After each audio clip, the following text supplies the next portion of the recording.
Nehemiah 8वां अध्याय। उ लोग परमेश्वर की व्यवस्था से पढ़ के पाठ के समझा दिहले, अर्थ समझा दिहले और लोग पाठ के समझ गईले। काहे कि सब लोग व्यवस्था के वचन के सुन के अर्थपूर्ण संदेश के वो सुन के का कइले। उ लोग एगो सेवक संदेश के देवे वाला अर्थपूर्ण और आत्मा से भर के, आत्मा के आवेश में, पवित्र आत्मा परमेश्वर के सहायता से, सहयोग से संदेश के लोगन के दिहला से का होला जानत हई। उनमें बड़ा सुधार आवेला। फिर का भइल? काहे कि सब लोग व्यवस्था के वचन के सुन के उ रोवत रहलन जा।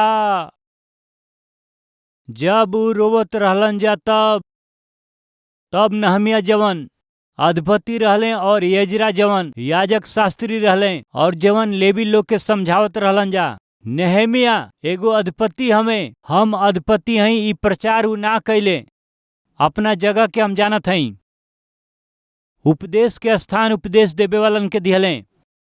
व्यवस्था के बखान करे खातिर परमेश्वर याजक लोगन के दिहले रहले। यही से का कहले देखल जा। और लेवी लोगन के जवन समझावत रहले उ सब लोगन से कहले कि आज के दिन तोहरा परमेश्वर खातिर पवित्र बाटे, ऐसे विलाप मत कर जा, न रोवा जा। खारा वचन, पवित्र आत्मा परमेश्वर की प्रेरणा से खारा वचन जब प्रचार कइल जाला त लोगन में का होखेला जानत हई? पश्चाताप। आज कलवरी टेम्पल में केहू से भी पूछी, सामान्य रूप से उ गवाही दिहन। उ का गवाही दिहन जा? एक समय हम अपना मर्जी से जियत रहली, पाप के काम करत, हम पाप में, ओकरा काम में हम डूबल रहली। बाकी प्रभु अपना वचन से हमारा स्थिति के प्रकट करके, पवित्र आत्मा परमेश्वर हमरा के निरुत्तर करके हमारा जीवन के सुधार दिहले। ऐसे ही गवाही उ दिहन। ऐसन गवाही के सुने वाला कितना लोग बा? हाथ दिखावे। ऐसन गवाही सुनले बानन जा? Yes yes. नेहमिया के समझ में आ गई परमेश्वर के वचन ही ई लोगन के निर्माण करी। ये वचन के जरिए ही ये लोगन के जीवन बनावे के बा। यही से जे लोग वचन के पहुंचावेला, जे वचन के प्रचार करे खातिर तैयार बा, उनके वो चुन लिहले। एह रीति से तैयार करके उन्होंने लोग के वचन के शिक्षा दिहला के बाद में 9वां अध्याय 1 वचन। फिर वही महीना के 24वां दिन इस्राएली लोग उपवास के टाट पहन के उ लोग सिर पर धूल डाल करके जमा हो गईलन जा। एक दिन उ सब लोग मिल के एगो फैसला कैले का उपवास कैल जाई, का उपवास रहल जाई। दूसर का, तब इस्राएल के वंश के सगरी जाति के लोग अलग हो गईलन जा। हमनी का अलग से रहल जाई। अलग होके खड़ा होके अपना अपना पाप के और अपना पुरखा के अधर्म के काम के मान लिहले, पश्चाताप करे लगले। का कहेलन? उपवास रहे के। का कहेलन? अलग रहे के। का कहेलन? पश्चाताप करे के। काहे खातिर? अपना जीवन के निर्माण कैला बिना, अपना जीवन के सुधरला बिना कितनो अद्भुत नगर में रहला से भी का फायदा? आज हमन में कुछ लोग बा बहुत ही महंगा घर में निवास करेलन जा। 3 bedroom, 4 bedroom, 50 lakh, 70 lakh, 1 crore, 2 crore, live में, टीवी में, ये वचन के सुने वाला में अद्भुत घर के रुआ बनवले बानी। बाकी वो घर में शांति नहीं खे, वो घर में मेल नहीं खे, वो घर में प्यार नहीं खे, वो घर में आनंद नहीं खे, वो घर में परमेश्वर की उपस्थिति नहीं खे। का लाभ होई बताई? कितनो महंगा घर में रहला से का लाभ? बहुत महंगा कार में यात्रा कैला से का फायदा? कितनो महंगा वस्त्र पहनला से का फायदा बाटे? सोना चांदी पहनला से का फायदा? जीवन सही ना होखे तो? ये सच्चाई के नेहमिया जान गईले। इतना अद्भुत नगर के भी बनावला से का फायदा? नगर के चारों ओर भी शहर पनाह बनावला से का फायदा? शहर पनाह में रहे वाला 10 गो या 12 गो फाटक के बहुत मजबूत कड़ी से बनावला से का फायदा बा? अंदर रहे वाला लोगन के दिल सही ना भइला से, उनकर दिल ठीक होके चाही, जीवन सुधरे के चाही। यही से कुछ न कुछ करे के बा। का करे के बा? जीवन के सुधारे वाला परमेश्वर के वचन के उनके सुनावे के बाटे, उनके समझावे के बाटे। वो वचन से ही उनके अपना जीवन के बनावे के बाटे। उन्हन लोग के प्रेरित कैला के फलस्वरूप एक दिन सगरी इस्राएली लोग मिल के अइले। कैसे? उपवास के साथ अइले। काहे खातिर अइले? अलग होकर के। कैसे अइले? उपवास रख के अइले। कैसे अइले? अन्य जाति लोग से अलग हो करके अइले, अपना आप के अलग करके अइले। आके ऊ का कैले? पश्चाताप करके ऊ रोवले। ये सब का कारण का बाटे जानत हई? इतना पश्चाताप कैला के कारण का बाटे देखल जाई। आई दूसर का वचन, तब इस्राएल वंश के लोग सगरी अन्य जाति से अलग हो गईलन जा और खड़ा होके अपना अपना पाप, अपना पुरखा लोग के अधर्म के काम के भी मान लिहले। तब वो लोग अपना अपना जगह पर खड़ा होके दिन के एक पहर तक अपना परमेश्वर यहोवा के व्यवस्था के किताब के पढ़ के वो और अपना यहोवा के व्यवस्था के किताब के पढ़ के वो और अपना परमेश्वर यहोवा के वो दंडवत करके ही रहले। ये बहुते अच्छा बा प्रिय लोग, ध्यान से सुनी जा। वो सब लोग पश्चाताप कैले। वो सब लोग अपना पाप के मान लिहलन जा। अपना कैल पाप के मान के वो पश्चाताप कैले। कारण जानत है दिन के एक पहर तक वो सब लोग उठ के खड़ा होके वचन के वो सुन ले। असली में एक पहर के अर्थ बताई तो 10 मिनट, 20 मिनट या 30 मिनट। एक बेर रउआ सोची। 3 घंटा के एक पहर कहल जाला। 3 घंटा एक पहर होखेला।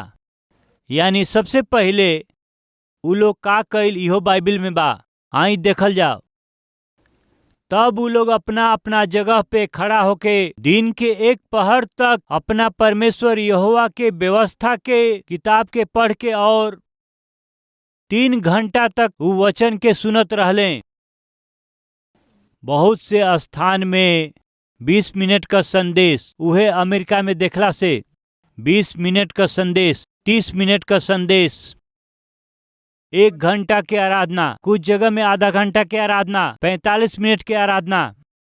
अब वही बेकार के टेक्नोलॉजी आ गई बाटे ना। ये पुलपिट के भी इलेक्ट्रॉनिक टेक्नोलॉजी से उभर देत हमें।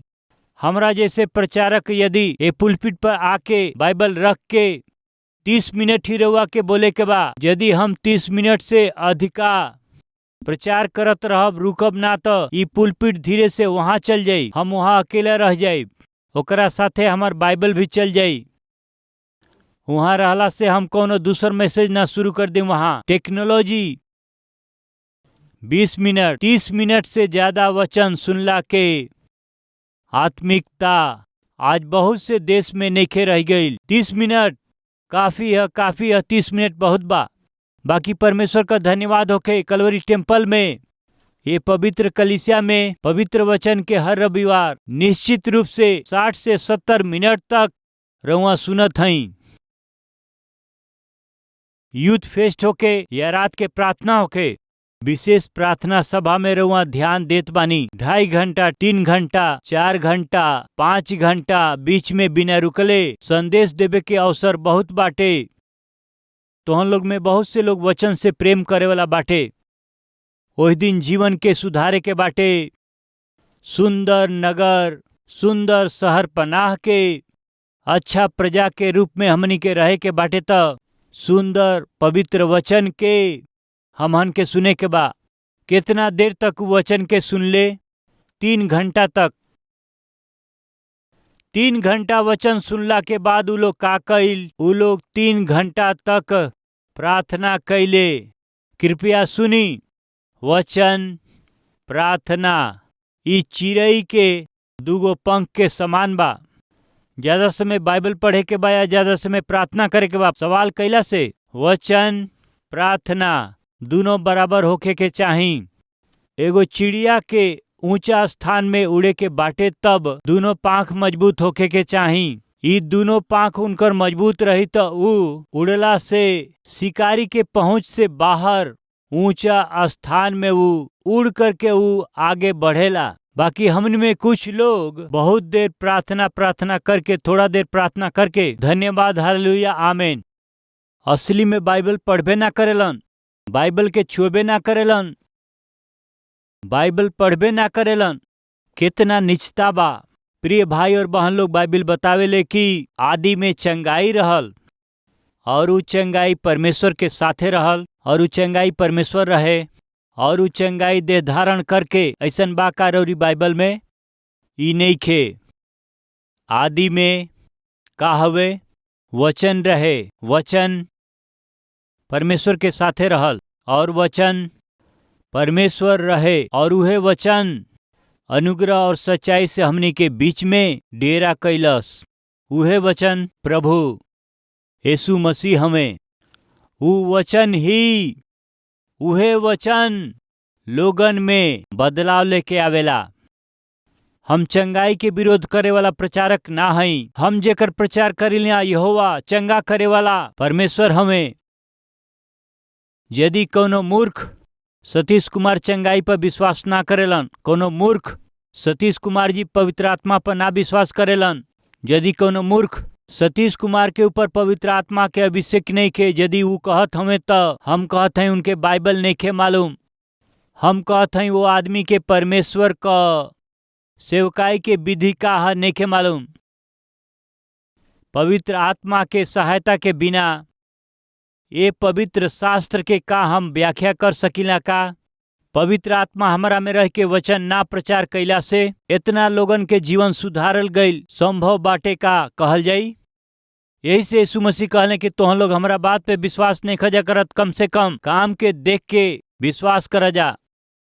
वह बात हम कहत हई, यदि हमारा वचन पर विश्वास नहीं खे तो कलवरी टेम्पल में परमेश्वर के कैल गेल काम के रउआ देख के विश्वास करी जा। कलवरी टेम्पल आवे वाला सदस्य रउआ पूछ के देखब तो एक गो गवाही बताइहन जा। हम 30 साल से शराबी रहली, पत्नी के बड़ा धोखा देवे वाला आदमी रहली, पति के धोखा देवे वाली औरत रहली, माता पिता के रोवावे वाला आदमी रहली, जवानी के नाश करे वाला आदमी हई।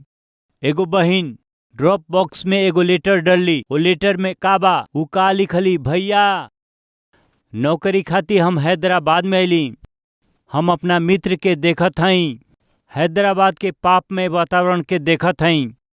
यदि यहाँ कलवरी टेम्पल ना होई और यहाँ रुआ सामर्थी वचन के प्रचार ना करती तो वो वचन के रुआ ना देले होखी तो हमार जीवन पूरा रीति से बर्बाद उ हो गईल रही। ऐसे नेखे बर्बाद भइल तो राउर प्रचार कैल गईल ई वचन हवे। ऐसन गवाही ढेर सारा बाटे, अनगिनत बाटे। प्रिय भाई और बहन लोग, ओहि दिन लोगन के जीवन के सुधारे के बा, बदले के बा कह के नेहमिया का कैले जानत हई? विशेष रूप से सबके एक जगह इकट्ठा कैले। वो ऐसे इकट्ठा करके सबसे पहले का कैले? वचन के, ओकरा बाद में वो प्रार्थना। वचन का करेला कहला से हमनी के कमी के वो दिखावेला। वचन का ह कहला से हमनी के जीवन कितना भयानक बाटे हमनी के आंख के सामने वो प्रकट करेला। देखी बाइबल बतावेले वचन दर्पण के समान बाटे।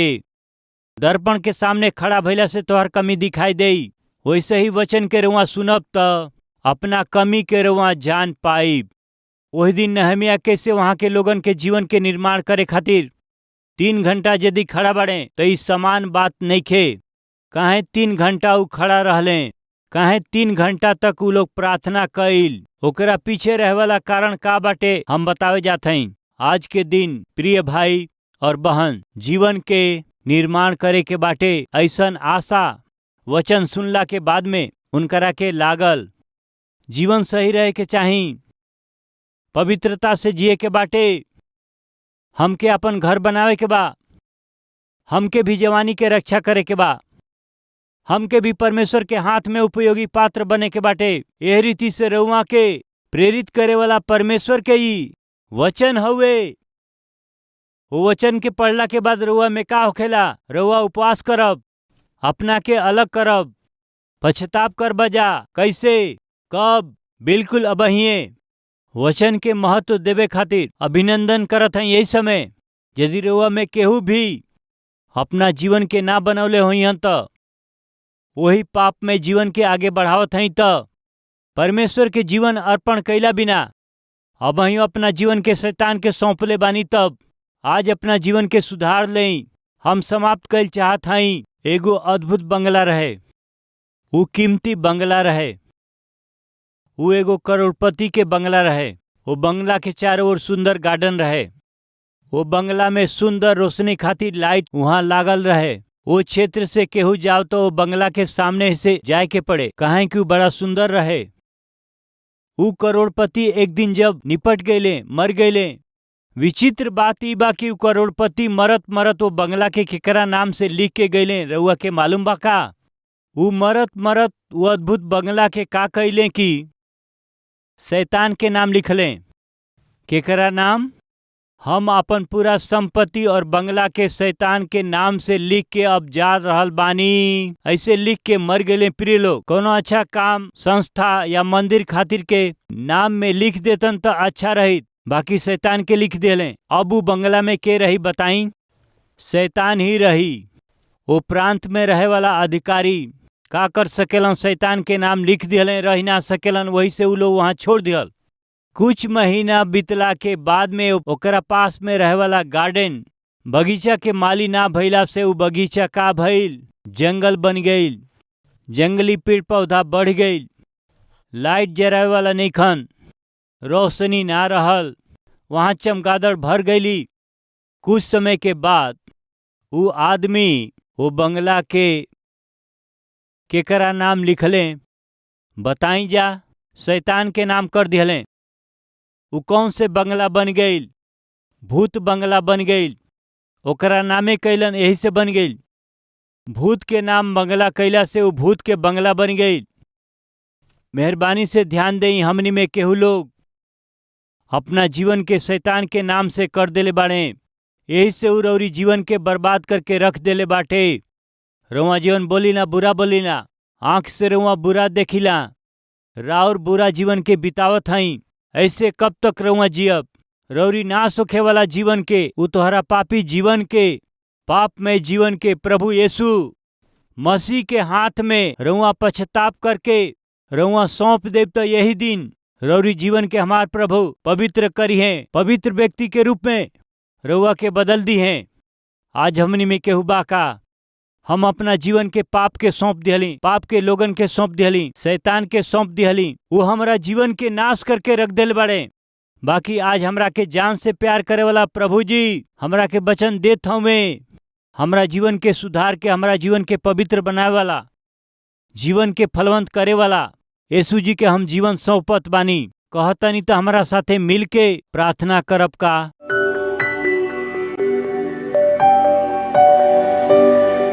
महान पवित्र प्रेमी पिता परमेश्वर, सीधा और साफ रीति से बात कैला खातिर धन्यवाद पिता।